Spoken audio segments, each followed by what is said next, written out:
हरतालिका तीज व्रत कथा। यह व्रत भविष्योत्तर पुराण में वर्णित है। इस व्रत को स्त्रियों को भाद्रपद शुक्ल पक्ष की तृतीया को करना चाहिए। जिस दिन मुहूर्त भर भी तृतीया हो, उस दिन इस गौरी व्रत का विधान है। कुछ विद्वान इसे तृतीया और चतुर्थी मिली हो उस दिन का उत्तम अनुष्ठान बताते हैं। इस व्रत को सधवा और विधवा दोनों ही कर सकती हैं। सधवा अपने अखंड सुहाग के लिए और विधवा शिवलोक की प्राप्ति के लिए करती हैं। देश भेद में यह व्रत अलग अलग क्षेत्रों में अलग अलग नाम से और अपने यहाँ की परंपरा के अनुसार होता है। लेकिन विशेष बात यही है कि यह उमा महेश्वर का ही व्रत होता है और कहीं कहीं तो माता पार्वती की विशेष पूजा अर्चना की जाती है। महादेव जी ने स्वयं इस व्रत के बारे में पार्वती जी को बताया है कि तुम्हारी सखी तुमको हरण करके पिता के घर से वन में ले गई थी, अतः तुम आली द्वारा हरी गई। इससे इसका नाम हरतालिका हुआ। और जिस दिन तुमने यह व्रत पूजन किया था, उस दिन हस्त नक्षत्र युक्त तीज का सोमवार का दिन था। अतः सोमवार और हस्त युक्त तीज को अनुष्ठान होने पर यह व्रतराज उत्तम फल की प्राप्ति कराता है। इस व्रत से स्त्रियों का मनोरथ पूर्ण होता है और सुख सौभाग्य की वृद्धि होती है। इस व्रत को सर्वप्रथम पति रूप में महादेव जी को प्राप्त करने के लिए हिमाचल पुत्री गौरी ने किया था। इससे यह गौरी व्रत के नाम से भी विख्यात है। इस व्रत से उमा और महेश्वर दोनों ही प्रसन्न हो जाते हैं और व्रती को मनवांछित वस्तु प्रदान करते हैं और उन्हें शिवलोक की प्राप्ति कराते हैं। इस व्रत को विधि पूर्वक करने के लिए व्रती स्त्री को प्रातः ब्रह्म मुहूर्त में उठकर नित्य कर्म से निवृत्त होकर शंकर पार्वती का ध्यान करके संकल्प करना चाहिए कि मैं आज हरतालिका व्रत का श्रद्धा पूर्वक पूजन अनुष्ठान करूंगी। इसके उपरांत स्नान आदि से पवित्र हो अपने घर में पूजा घर को कदली स्तंभ एवं वंदनवार से सजाएं और वहां गौरी युक्त महादेव जी की प्रतिमा, शिवलिंग तथा गौरी शंकर का सुंदर चित्र पवित्र वेदी पर स्थापित करें। शिव पार्वती का आवाहन करते हुए भक्ति पूर्वक षोडशोपचार विधि से पूजन अर्चन करें और इसकी कथा को अपने पति सहित सुने और सुनावें।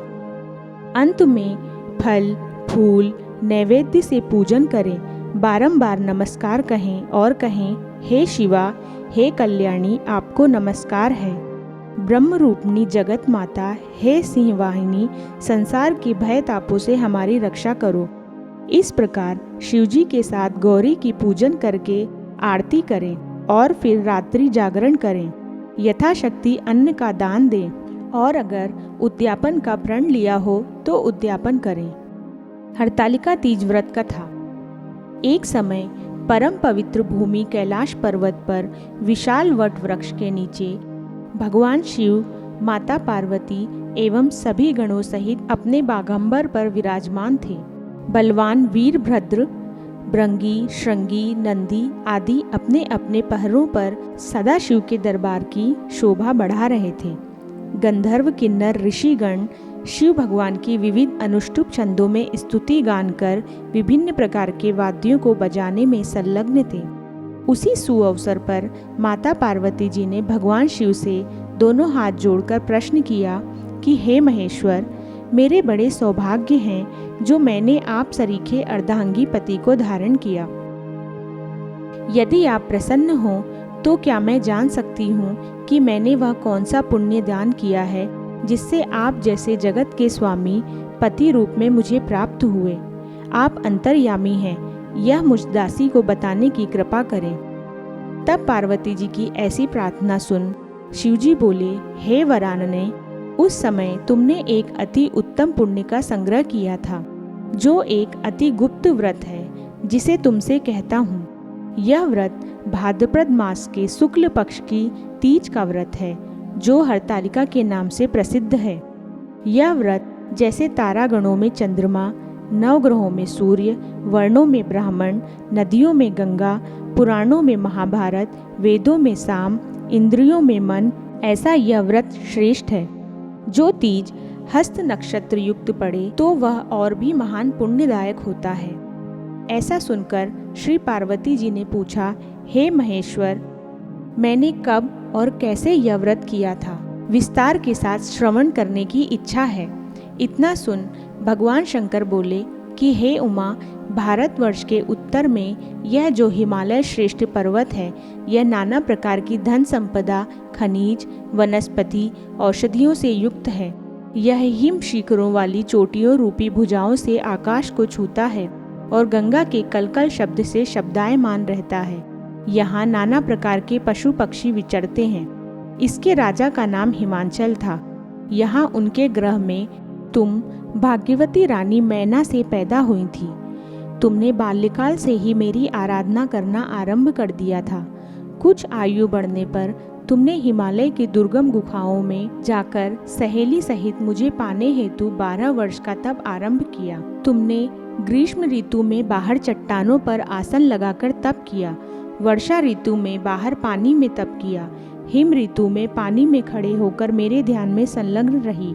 इस प्रकार 6 ऋतुओं में तपस्या करी और फिर भी मेरे दर्शन न मिले तो तुमने ऊर्ध्वमुख होकर केवल वायु सेवन की। फिर वृक्षों के सूखे पत्ते खाकर इस शरीर को क्षीण किया। तुम्हारी इतनी कठिन तपस्या को करने पर भी मैं उस उपयुक्त समय की प्रतीक्षा करता रहा जब तुम्हारी तपस्या और अधिक कठोर हो और तुम्हारे पिता के हृदय में तुम्हारे विवाह का विचार उत्पन्न हो। एक दिन तुम्हारे तेजस्वी स्वरूप और तुम्हारी विवाह योग्य आयु को देखकर तुम्हारे पिता को चिंता होने लगी कि मुझे अपनी ऐसी कन्या के लिए उपयुक्त वर की खोज करनी चाहिए। उन्हीं दिनों नारद जी भ्रमण करते हुए हिमाचल क्षेत्र में आए और वहां तुमको देखा। यह जानकर कि तुम राजा हिमांचल की पुत्री हो, वे तुम्हारे पिता के यहाँ गए। राजा ने अति हर्ष के साथ महर्षि का स्वागत पूजन किया और उन्हें योग्य आसन देकर उनसे उपस्थित होने का कारण जानने को इच्छुक हुए। नारद जी की बातें तो सदा निराली होती हैं। उन्होंने तुम्हारे पिता से प्रश्न किया कि आप बताएं, आपके मुखमंडल पर चिंता की रेखाएं क्यों हैं? राजा ने कहा, हे तपोधन, तुम मेरी पुत्री को देख चुके हो। मुझे उसके लिए योग्य वर की चिंता सता रही है। इस पर नारद जी ने तुरंत कहा, मैं अभी बैकुंठ से आ रहा हूँ। मेरी सम्मति से यदि आपको स्वीकार हो तो आपकी पुत्री के लिए बैकुंठ निवासी शेषशायी भगवान विष्णु योग्य वर हैं। वे आपकी कन्या का वरण स्वीकार कर लेंगे। इस पर तुम्हारे पिता आनंदित हुए और बोले, यदि विष्णु जी को मेरी कन्या स्वीकार हो तो मेरा सौभाग्य होगा। मैं अवश्य ही अपनी कन्या उमा का वरदान विष्णु जी को करूँगा। नारद जी तो ऐसा सुनकर बैकुंठ चले गए। उधर तुम्हारे पिता महाराज हिमांचल ने प्रसन्नता के साथ तुम्हें यह समाचार सुनाया कि विष्णु जी से तुम्हारा विवाह मैंने निश्चित कर दिया है। ऐसा सुनते ही तुमने महान दुख में अपने को पाया और पिता के चले जाने के पश्चात तुम व्याकुल होकर विलाप करने लगी, प्राण त्यागने की बात सोचने लगी। तब तुम्हारी सखी ने तुम्हें इस प्रकार दुखी देखा तो कारण पूछा। तुमने अपनी सखी को सब वृत्तांत सुनाया और कहा कि तुम जानती हो कि मैंने कैलाशपति महादेव के लिए तप किया है और मैं उनको अपना पति मान चुकी हूँ। अतः मैं प्राण त्याग के अतिरिक्त और क्या करना चाहूँगी। तब तुम्हारी सखी ने तुम्हें सांत्वना देते हुए कहा, देवी, तुम प्राण त्यागने की क्यों सोचती हो? मैं तुम्हें ऐसे स्थान पर ले चलूँगी जहाँ आपको आपके पिताजी अथवा कोई अन्य खोज न सकेगा।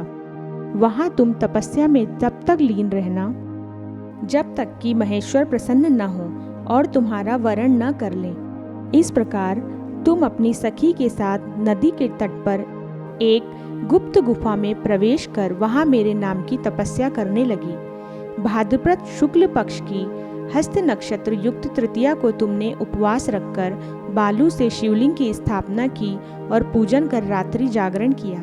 तब तुम्हारी तपस्या और व्रत पूजन से मैं आंदोलित हो उठा और मैंने तुम्हें प्रकट हो दर्शन दिया एवं तुमसे वरदान मांगने को कहा। तब तुमने लज्जा युक्त हो अपने सिर को झुकाए हुए कहा, आप सब जानते हैं, यदि आप मुझसे प्रसन्न हैं तो मुझे अपनी अर्धांगिनी रूप में स्वीकार करें। तब प्रसन्न हो मैंने तुम्हारी मनोकामना की पूर्ति करना स्वीकार किया और कैलाश लौट आया। इधर तुम्हारे अपने घर में इस प्रकार बिना कहे चले जाने पर तुम्हें बहुत खोजा गया, घर घर और वन में बहुत ढूंढा गया, किंतु तुम्हारे न मिलने पर राजा हिमांचल कहने लगे कि हमारी कन्या को कौन सा देव, दानव, गंधर्व, किन्नर कहाँ हर ले गया। तुम्हारे पिता तुम्हें कहीं न पाकर और भगवान विष्णु के साथ तुम्हारे विवाह का वचन भंग होने की चिंता में दुखी हो एक बार तो मूर्छित होकर गिर पड़े। इधर तुमने अपने व्रत अनुष्ठान की पूर्ति होने पर व्रत का पारण किया, समस्त पूजन सामग्री को नदी में विसर्जित कर स्नान आदि किया। उसी समय तुम्हारे नगर निवासी मंत्रीगण पिता हिमांचल के साथ वहां आ पहुँचे तथा तुमको सखी सहित पाकर प्रसन्नता को प्राप्त हुए। वे तुमसे लिपटकर रोने लगे और बोले, उमा, तुम बिना बताए इस भयंकर वन में कैसे चली आई, जहाँ सिंह, व्याघ्र, सर्प, भालू, हिंसक जीवों का निवास है। यहाँ तुम कैसे अब तक रह सकी? चलो अब घर चलो। देखो, तुम्हारी माता आदि सभी तुम्हारे इस प्रकार चले आने से दुखी हैं। यह सुनकर तुमने कहा, पिताजी, आपने जो मेरा विवाह विष्णु जी के साथ करना स्वीकार किया है, इससे मैं इसी वन में रहकर अपने प्राण विसर्जन करूंगी। मैं सदा शिव शंकर को अपना पति मान चुकी हूँ और उन्होंने भी मुझे वरण करना स्वीकार कर लिया है। अतः हे तात, मुझे घर चलने को मत कहो। ऐसा सुनकर महाराज हिमांचल दुखी हुए और बोले, हे पुत्री, तुम शोक मत करो। मैं तुम्हारा विवाह भगवान विष्णु के साथ कदापि नहीं करूँगा और तुम्हारा अभीष्ट वर जो तुम्हें प्राप्त है उन्हीं सदाशिव के साथ ही तुम्हारा विवाह करूँगा। अब घर चलो। इतना सुनकर तुम खुशी खुशी अपनी सहेली के साथ नगर में गई और अपनी माता तथा सहेलियों से मिली। सभी ओर आनंद और प्रसन्नता छा गई। एक शुभ मुहूर्त में वेद विधि के साथ तुम्हारे पिता हिमांचल और माता महारानी मैना ने हमारे साथ तुम्हारा विवाह कर दिया। हे पार्वती, उसी व्रत के प्रभाव से तुमने ऐसे सौभाग्य को प्राप्त किया है। यह व्रतराज मैंने अब तक किसी को नहीं बताया है। हे सौभाग्यशालिनी, जिस सहेली ने तुम्हारा हरण कर हिमालय की गुफा में रखकर तीज के दिन जो मेरा व्रत कराया, उसी के नाम से इसका नाम हरतालिका तीज व्रत पड़ा और यह व्रत सब व्रतों का व्रतराज हुआ। भोलेनाथ शिव शंकर से यह सब प्राचीन कथा सुनकर माता पार्वती अति प्रसन्न हुई और बोली, हे प्रभु, आपने मेरे साथ अपने मिलने की कथा सुनाकर मुझे प्रसन्न किया, पर इस व्रत के करने का जो विधान है वह इससे प्राप्त होने वाला फल मुझे नहीं बताया। कृपा करके मुझे इसके करने की विधि व पृथक पृथक फल भी बताइए। इतना सुनकर भगवान सदाशिव ने कहा, हे प्रिय, मैं इस व्रतराज का विधान तथा फल तुम्हें सुनाता हूँ। यह व्रत सौभाग्यशाली नारियों व सुंदर गुणवान पति चाहने वाली कन्याओं को करना चाहिए। भाद्रपद शुक्ल पक्ष की द्वितीया की शाम को आरंभ करते हुए इस तीज के व्रत को धारण करें। व्रत निराहार अर्थात बिना आहार और निर्जला करना चाहिए। भगवान शिव पार्वती की सुवर्ण या मिट्टी की प्रतिमाओं को एक सुंदर वेदी पर स्थापित करें। केले, पुष्प आदि के खंभे स्थापित कर रेशमी वस्त्र के चंदोवा ताने। फिर स्तुति गान, वाद्य, भेरी, शंख, मृदंग, झांझ आदि से रात्रि जागरण करना चाहिए। प्रातः भगवान शिव के पूजन के बाद फल, फूल, पकवान, लड्डू, मेवा, तरह तरह के भोग की सामग्री समर्पण करें। फिर ब्राह्मण को द्रव्य, अन्न, वस्त्र, पात्र आदि का दान श्रद्धा युक्त देना चाहिए।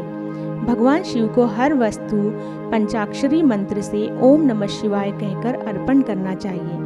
प्रार्थना के समय अपनी इच्छा जो हो भगवान के सामने प्रेषित करके प्रणाम करें। फिर पार्वती जी से प्रार्थना इस प्रकार करें, जय जगमाता मेरी भाग्य विधाता, तुम हो पार्वती शिव की प्यारी, तुम माता आनंद पुरारी। जय जगमाता मेरी भाग्य विधाता। सती संतों में रेख तुम्हारी जय हो आनंद दाता। इच्छित वर मैं तुमसे पाऊँ, भूल चूक का दुख न उठाऊं, भाव भक्ति से तुमको पाऊं, कर दो पूरन बाता। जय जगमाता मेरी भाग्य विधाता। प्रार्थना के बाद पुष्पों को दोनों हाथों में लेकर पुष्पांजलि समर्पित करें। फिर चतुर्थी को शिवलिंग, नदी या तालाब में विसर्जित करें। फिर 3 ब्राह्मणों को भोजन करा के दक्षिणा देवें। इस प्रकार यह व्रत पूर्ण करने से नारी सौभाग्यवती होती है तथा धन व पुत्र पौत्रों से सुखी होकर जीवन व्यतीत करती है। कन्याओं को व्रत करने से कुलीन, विद्वान, धनवान वर प्राप्त होने का सौभाग्य मिलता है। हे देवी, जो सौभाग्यवती नारी इस व्रत को नहीं धारण करती, वह बार बार वैधव्य एवं पुत्र शोक को प्राप्त होती है। जो नारी तृतीया के दिन व्रत रहकर चोरी से अन्न खाती है, वह शुक्री का जन्म पाती है। जो फल खाती है, वह बंदरिया की योनि प्राप्त होती है। जो जल पीती है, वह जोंक का जन्म लेती है। जो दूध पीती है, वह सर्पणी का जन्म ग्रहण करती है। और जो नारी मांस खाती है, वह बाघिनी होती है।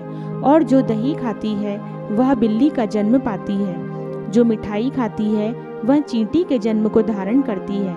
जो सब चीजें खाती है, वह मक्खी का जन्म लेती है। जो उस दिन सोती है, वह अजगरी योनि को प्राप्त होती है। और जो नारी अपने पति को धोखा देती है, वह मुर्गी का जन्म धारण करती है। हे उमा, जो इस व्रत को श्रद्धा विधि से धारण करती है, वह मुझसा पति प्राप्त करती है तथा दूसरे जन्म में तुम्हारे समान स्वरूपवान होकर के इस संसार में उत्तम धाम एवं सुख भोग को प्राप्त होती है। इस व्रत के करने के बाद नारियां शिवलोक वासिनी होती हैं। बोलो शंकर भगवान की जय।